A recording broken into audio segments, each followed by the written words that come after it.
Hey class, so today we're going to talk about the principles of exercise training. So our objectives is to understand the difference between muscular strength and power, as well as aerobic power, and how we can actually calculate some of these variables. Basic principles in creating an exercise program, and understand how exercise or stress affects our autonomic, endocrine, as well as our immune systems. So before we start, we have to talk about muscular strength. And we'll talk about muscular power, and then we'll go into the aerobic stuff as well. So strength is the maximal force that a muscle or muscle group can generate. This is different from power. Maximal strength doesn't have anything to do with velocity, and we calculate strength based off of someone's 1 rep max, which is the maximal weight that can be lifted for a single effort. Then we use that 1 rep max, create certain percentages, and then we look at this continuum and we can say, okay, at 77% of someone's 1 rep max, okay, we would say they could do about 9 repetitions. Now for programming this into an exercise program, 9 reps is going to be the maximal amount of reps that they could do at 77%. Typically when we're doing multiple sets, we're going to want to say, okay, let's say you're at 70, 77, 75%.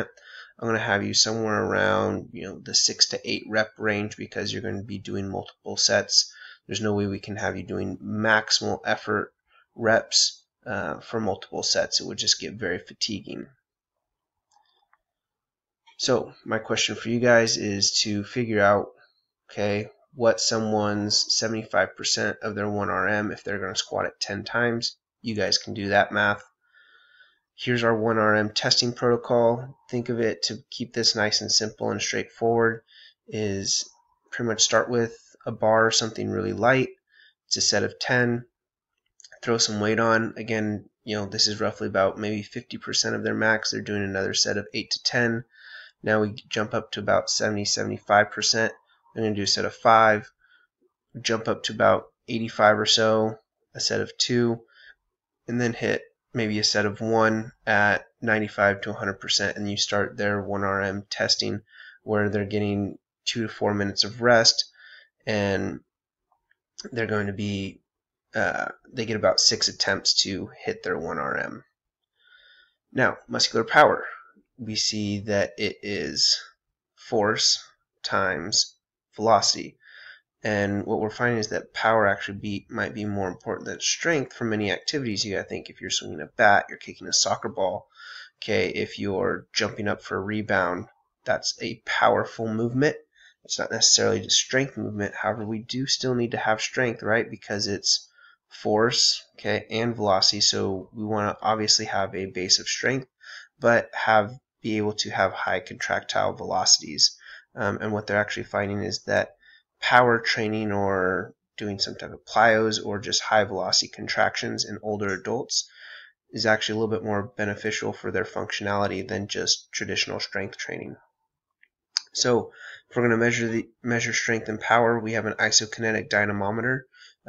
Dynamometer meaning it's going to measure strength, and isokinetic meaning we can actually have a machine that only moves at a certain rate, so we can control the rate of movement and actually measure the force at that given rate. For power, we have a clean, we have a long jump, vertical jump. Again, it's a powerful movement. Not only do we have to be strong to move our body, but we have to have high contractile velocities to get high or far, or to bring the weight up. So my question for you guys, take a look at these values, write them down, see who's going to end up having the most amount of power, knowing that you have to apply a force, which is going to be their mass, at a certain velocity, right, which is displacement over time, 40 divided by maybe their time in seconds. Just giving you guys a hint on how to calculate who's the most powerful athlete. So muscular endurance is the capacity to perform repeated muscular contractions. So this is another measurement that we have. You might have done your 1 minute push-ups or sit-ups test. The NFL Combine bench press test is an example of this. And when we're looking at muscular endurance or training it, it's going to be anywhere around the 15 to 25 repetition mark. So here you can see a couple different athletes who's powerful, who's strong. Obviously, we can be strong and not as powerful. Remember, strength has nothing to do with how fast we move. Okay, it's just the amount of force that we can produce. So aerobically, aerobic power, this is going to be our VO2 max. Okay, it's the rate of energy released by oxygen-dependent metabolic processes. So we're talking about the oxidative system, we're talking about aerobic glycolysis, we're talking about the breakdown of fats. So you might also hear this called aerobic capacity, maximal O2 uptake, or VO2 max. And our primary limitation here is going to be our cardiovascular system. And we've talked about how stroke volume eventually plateaus about 60% of our max. So that's going to be our primary limitation when it comes to our aerobic power. And we've already talked about how we can test this in a laboratory setting with the metabolic cart. And here you can see a guy attached to a metabolic cart.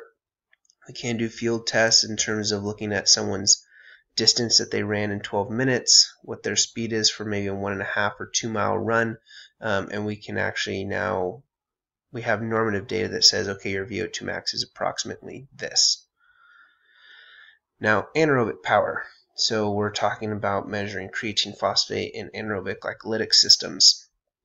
So this might be something like the Wingate test that we saw with our video of our participants, and we calculated and started counting the number of revolutions per minute. There might be a critical power test. This would be like a 3-minute sprint test, a 3-minute all-out test at a certain resistance, maybe on a bike, where we should see the velocity increase. They burn out basically, so by the end of the test they're strictly using an oxidative system, and we can actually see, okay, here's how big their anaerobic capacity is at the start. Now, creating a resistance training program, we have to do a needs analysis. What do they need? You know, what is their deficit? What are they good at? What are they bad at? Choosing exercise selection. So we always make sure that we have things in a proper order. We start with core exercises, and that's not doing abs. Okay, core exercises, and exercise selection when it goes down to exercise order. We're looking at starting with our power movements. Okay, power movements being a clean, a snatch, some type of ballistic movement, and then moving on to the core and then strength movements, which would be like a squat, a deadlift, and then we go on to either our sport-specific exercises or our assistant exercises. Basically think of these as like our accessory lifts that are going to help our power and core lifts. Core, again, being some type of deadlift, some type of squat. Then we have to look at our frequency. Depending on the person that we're training, if they are a novice, it's going to be very few days per week. If they're a more competitive athlete, we're going to obviously increase the number of training sessions per week, but it's also going to be dependent upon whether we're in season or out of season if we're talking about an athlete. If it's an athlete in season, obviously spent time on the field increases, spent time in the gym goes down. Now, if it's off season, time on the field goes down, time in the weight room goes up. Then we have to determine training load and intensity, as well as volume. There's an inverse relationship between volume and intensity. As volume goes up, intensity, or maybe percent of a 1RM, percent heart rate, should go down. Or so if we're talking about running, the further we run, the lower the intensity is. The faster we're going to run, for a shorter distance period, then the higher our heart rate is going to be. If we're looking at training at 90% of our 1RM, okay, our volume is going to go down because our intensity is up.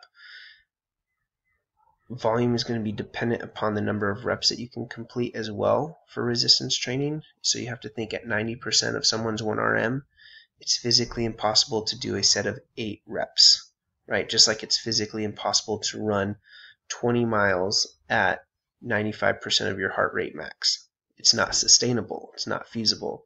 So if you go back to our slide right here, at 90%, the most that they're probably going to be able to do is 4. So if you say, 90% for 10 reps, that's not going to really work out for us. And obviously the more reps that we do, the more volume. So we got to think higher intensity, less volume, right? Higher volume, less intensity. So, and then we'll also talk about our rest periods for strength. So what every program needs is a warm-up, needs specificity. Obviously we should understand the SAID principle, and then the gas model, which is the general adaptation syndrome. We talk about overload, so we have to overload the muscles in order for change to occur, progression, variation, and then cool down, and really emphasizing periodization. So my question to you guys is, what should we do prior to competition? And most of us should be saying a dynamic warm-up. It's what you guys all do probably before your practices. Now, I'm not going to say that static stretching, you bend down, touch your toes for 10 is bad. We have to think of the order in which we do things. The whole point of a warm-up is to warm up, sweat, and get hot. So if you feel you need to static stretch before doing anything, static stretch and then do your general warm-up or dynamic warm-up and get hot. Don't do it the other way around. Don't get hot, do your general and dynamic warm-up, and then static stretch, because then you're cooling yourself down. So again, always making sure that we're heating ourselves up before activity. So the dynamic warm-up, here's all the benefits of it. Improves physical performance, greater economy of movement, facilitated O2 delivery, better nerve transmission, better metabolism, better blood flow, faster contraction, so all these things that help to optimize performance. Static stretching, it is great. It does help to improve range of motion. It's going to be most beneficial though as a separate session, as a cool down or active recovery, because it can impair running speed, reaction and movement time, as well as force and power production. So when we're creating a training program, we want specific adaptations to impose demands. If you place a stress on your body will adapt, or an athlete's body will adapt. You want someone to run faster, increase the speed of the treadmill, or make them run fast. You want someone to get stronger, put heavy weight on the bar. The body will adapt. Now we have this general adaptation syndrome, which is a 3-stage kind of response to stress. Whenever we exercise, there is a stress on the body. There's an alarm, kind of like a holy crap, what's going on here? A resistance, kind of like a changing phase, and then a supercompensation phase to follow that. Or if we don't perform this model correctly, we could lead to exhaustion and overtraining. So the alarm phase is kind of that shock to the body. You're going to be sore, probably not perform as well, but with proper periodization, that resistance phase will then lead to supercompensation and performance will improve. So it's the getting worse before you get better kind of model. So we have this principle of progressive overload. So how we can shock the body and get better and then have that supercompensation is to overload, go through progressive training, where what we'll end up seeing is as strength increases, resistance or reps have to increase. We don't need to always 1RM someone for this. If they hit, say we're doing a bench press and they, instead of a set of 10, they're able to do a set of 12 2 times in a row, then we would say, okay, increase the weight to where you hit the set of 10. That way you're not spending time doing a whole 1RM test. But we have to increase the demands on the body to make these large improvements. And we're going to end kind of like right in here, is to make sure that we're sticking within an acute overload and an overreaching state, meaning we want to avoid overtraining. So overreaching means you're going to push the body, you're going to do probably some higher volume, higher intensity, but then we need to make sure that we back it down and get back to this acute overload again. So there's still adaptations, but we are also recovering, because if we don't, we're going to see effect on performance. So here's some here's a slide for you guys on some overtraining kind of symptoms. Okay, we'll see a decrease in strength, fatigue, change in appetite, possibly depression, and impaired performance. And we'll talk about this next class.